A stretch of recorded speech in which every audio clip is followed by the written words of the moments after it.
Hey guys, welcome to the J-Chip Show. My name is J-Chip, and today I'm going to be doing a response video to MegaDan29, Captain Algebra, and Freakof4. They did their NES collections when they were kids, and I thought that was a great idea. The problem is, I never had an NES when I was a kid.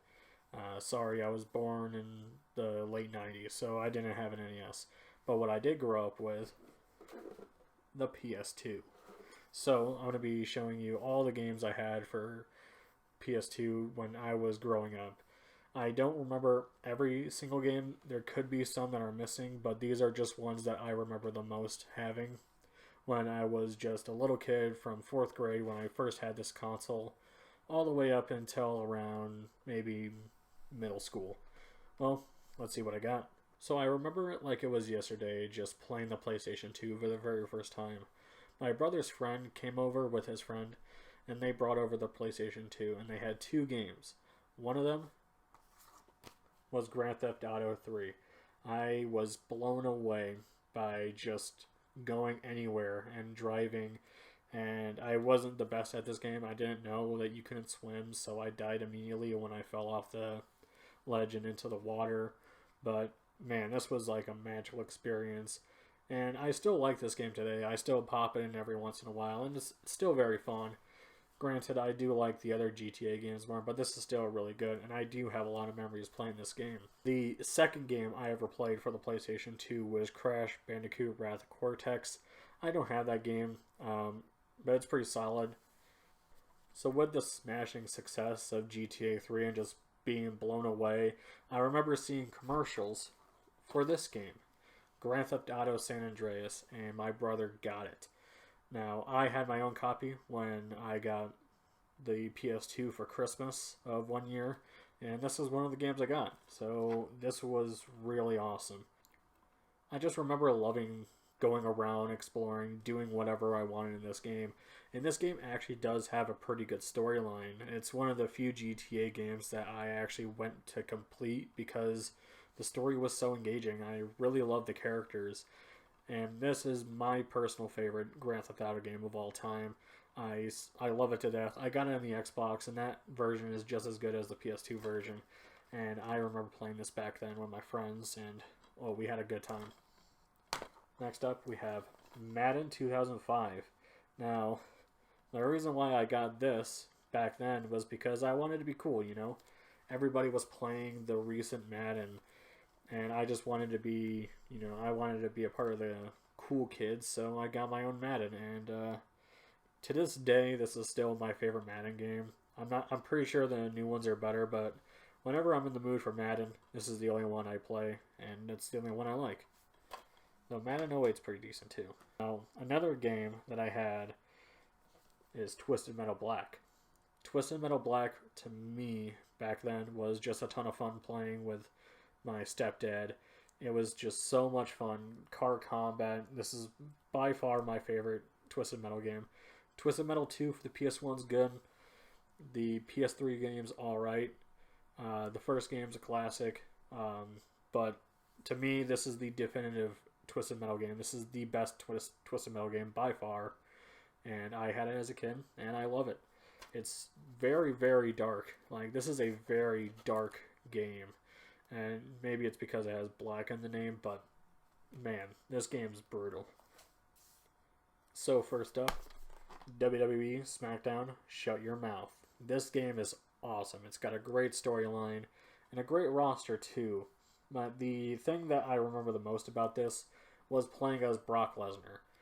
I remember seeing Brock Lesnar for the first time and just thought he was so cool. SummerSlam 2002 is one of my favorite pay-per-views of all time, and seeing Brock Lesnar destroy The Rock was cool, and I can do it in this game. This game, it's not the greatest PS2 wrestling game of all time, but it's still very good, and I do have a ton of nostalgia for this game. But what is the best PS2 wrestling game is Smackdown, Here Comes the Pain. Holy shit, this game is awesome. I play every single time I get a chance to. I'm just amazed. The controls are amazing. The storyline's amazing. The graphics are pretty good. I love this game. This is, to me, the best wrestling game by far. right now. As of right now, there hasn't been a better wrestling game since this one right here. This game kicks all kinds of ass. Brock Lesnar's on the cover, and just the era of wrestling at this point is just my favorite. With the Smackdown 6, you know, Chris Benoit, Kurt Angle, Eddie Guerrero, Chavo Guerrero, Rey Mysterio, Edge, like all that stuff was just magical. And then like this game just kicks ass, and you can play the Elimination Chamber in this game, which was pretty cool. Up next, SmackDown versus Raw. I remember seeing commercials for this, and it was pretty hype. This is the first wrestling game to have a fully voice-acted cast in the story mode, and it's pretty decent. It's a pretty decent storyline. It's not the one I like to go back to the most. It's not a terrible wrestling game if you were to pick it up, but, I mean, it's not the best. SmackDown vs. Raw 2006. This is a major, major improvement over the first SmackDown vs. Raw. You got GM mode, which is still being celebrated to this day, and people want it. That's why AEW did their GM mode, and that game looks pretty cool, even though it's a mobile game. You can do title matches. I remember that being a huge deal in this. The entrances, oh man, when I first saw them, they blew me away. Like, I just love the entrances in this game. The storyline's really good, especially with the Undertaker stuff. It's very cool. And then we got WWE SmackDown vs. Raw 2007. In my opinion, this is better than 2006 in a lot of ways. First of all, the story is really good. The entrances are amazing. And I just remember being hyped as a kid, just wanting this game. This is my most wanted game as a kid, and I was stoked to have it. There was a video rental store a block from me, and I remember just renting this game over and over again until I finally got my own copy, and it was pretty hype. This is the first wrestling game, WWE game, to be on the 360. However, I don't have that version, but the PS2 version is still amazing. I remember me and my friends playing over and over again, just doing our own kind of storylines, our own tournaments. It was a fun time.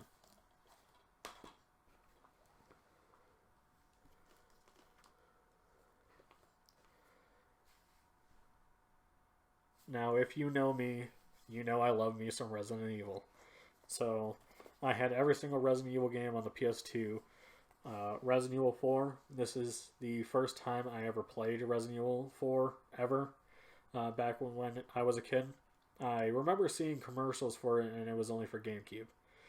But one time my uncle was moving in, brought over some PS2 games, and this is the first one I saw, and this is the one I wanted to play the most, and holy shit, I fell in love with this game. This game is still amazing. The PS2 version is probably not my favorite version of Resident Evil 4, but it's still a great. You know, you got separate ways with Ada, and I just played this over and over again, and I loved it a lot.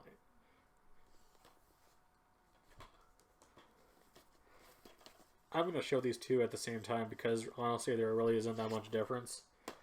Resident Evil Outbreak 1 and File 2. Now, these are the online Resident Evil games, and even as a kid, I didn't like them. I don't know what it was. You just move so slow in this game. It's very slow, kind of boring to play. I don't know if I could ever go back to these games to completion. I did beat these when I was in middle school, just plowing through them, but man, I just can't get into these games anymore. I mean, they're alright. They've got a great community of people bringing back the servers from the dead so that you can play these online, but I don't know. For some reason, File 2 is like way expensive for no apparent reason. Like, it's not that much better than this one. But, I mean, they did bring back the server, so I guess that's why. But I don't know why you would play that. Just play some of the other online games. They're much better. Up next, Resident Evil Dead Aim, or better known in Japan as Biohazard Gun Survivor 4 Heroes Never Die. This game is weird. This game is just too weird. I kind of like it because of how weird it is, but it's not a great Resident Evil game. It has when you move around, it's in like this third person, but when you're about to aim your gun, you have first person view. It's great that they added the gun con because unfortunately Resident Evil Survivor on the PS1 did not have it. I don't think it would add much, but I mean, it would have been cool nonetheless. But this game does have the gun con support, and it doesn't really help much. If you are going to play this game, definitely play it with a USB mouse because holy shit, that controls so much better. But the story in this game is kind of crap. I don't understand what's going on just because the sound is just so weird. Like, bottom line, this game is weird. It's not bad, but it's just alright. Up next is Resident Evil Code Veronica X. Now this specific copy means a lot to me because this is the exact same copy I had as a kid, and I just played it over and over again. Loved it. It was very hard though. This is a very difficult Resident Evil game, and I mean nowadays I can go through it no problem, but back in the day, yeah, I struggled with this game. I do like this game a lot, but I do kind of harp on it just because it's easy to make fun of, and Steve is a terrible character. The voice acting in this is pretty bad. What made this specific version pretty cool is that it's the 5th anniversary edition, and it comes with a demo of Devil May Cry, which is pretty badass, and I still have it. It's still complete. It's in great condition. Code Veronica X, pretty decent game. Now, if you're wondering what's the difference between Resident Evil Code Veronica on the Dreamcast and Code Veronica X, the main difference is the X version has more cutscenes with Wesker, and they change up Steve's hair so he doesn't look like Leonardo DiCaprio, but other than that, not much. Last stack of games here. First of all, we got Tony Hawk's Pro Skater 4. I did have Tony Hawk's Pro Skater 3, but I don't have it. I have that from GameCube, but this is a PS2 list. But I did have Tony Hawk's Pro Skater 4. I prefer Pro Skater 3, but this is still a really good time. Great soundtrack, great controls. It's a Tony Hawk Pro Skater game on the PS2. What can go wrong? I was a huge fan of YuGiOh. My love for the game has kind of died down just because I'm not a big fan of where the meta is. And I just think, you know, YuGiOh is in the past for me. But YuGiOh Duelist of the Roses, still really cool. I remember hating this game so much just because it didn't play like YuGiOh, you know, the traditional card game, but this play is a little bit more similar to chess, and now that I play it as an adult, I really like this game. I don't know what kind of format like they would implement to make this playable for in like real life card games, but it would be really cool if we had another one of this. The story is kind of weird because it goes over the French Revolution, but this time you're playing as YuGiOh characters, and it's just kind of weird. But my favorite thing about this is the monster battles. They just look so cool, and they're still very impressive to this very day. Konami did really give this game a lot of love. I would actually go as far to say is that this is my favorite YuGiOh game of all time. Like this game is kick-ass. Up next, Sonic Mega Collection Plus. This isn't my first introduction to the first Sonic the Hedgehog game because I did have a Genesis when I was a little kid. I got it for Christmas instead of getting an Xbox. But this was my introduction to the rest of the Sonic games. Sonic 2, Sonic 3, Sonic & Knuckles. What else is on here? Sonic Spinball, Sonic 3D Blast, kind of meh. But this does have Dr. Robotnik's Mean Bean Machine, and it has other Sega games, but I only care about the Sonic games on this collection. It's a great collection, one of the best, and this is how I beat Sonic for the first time, which is pretty cool. Up next, Devil May Cry. Devil May Cry, I first tried it out on the demo disc for Resident Evil Code Veronica X, and I loved it. Then I found this at a pawn shop for like $3, and I bought it, played it, loved it. For whatever reason, I never played the sequels until I was a teenager in high school. But as a kid entering into 6th grade, I loved this game so much. I even had the strategy guide, and I remember bringing it to school just to read it because the lore of Devil May Cry is very interesting. This game has a very good storyline, and it's a game series that's still going on today. You know, Devil May Cry 5 is pretty kick-ass, My favorite out of all of them is probably this one, just because I have the most nostalgic memories for it. Dante's pretty badass, and fun fact, this was going to be Resident Evil 4, but it was so different, they decided to scrap it and make it into its own IP. Pretty kick-ass. Next up, Hitman 2 Silent Assassin. Now, Hitman is a pretty interesting series to me. I'm not really a big fan of the slow ones. I like the newer ones. I can't really go back to this one just because of how clunky it is. And I do remember really getting into this franchise. I remember seeing the movies in theaters and thinking they were alright. Nowadays they're kind of crap, but I thought it was pretty cool. I mean, just the amount of guns you can have in this game and just the interesting ways you can kill people is pretty cool. However, I don't know if I can go back to this. I never actually beat this game, but I do hear that this is like the best one, but I don't know. In my opinion, like the newer ones are better, but this one's not bad. And my final PS2 game that I had as a kid, from my knowledge, is Need for Speed Carbon. There's a pretty funny story of how I got this game. Now, my brother loves the Need for Speed games. He had Most Wanted and the Hot Pursuit games, and we remember seeing the commercials for this game and him just being blown away, seeing the release date, and unfortunately he couldn't get it. But you know who could get it? Me. Why? Because I saved up my birthday money and I mowed the lawn, and I was able to get enough money to buy a brand new copy the day it released. And my brother was very jealous, but I still let him play it because, you know, I'm a cool guy like that.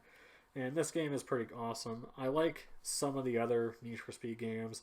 And in terms of racing games, I just prefer Burnout, like, nowadays. But I do have a lot of fond memories with this game.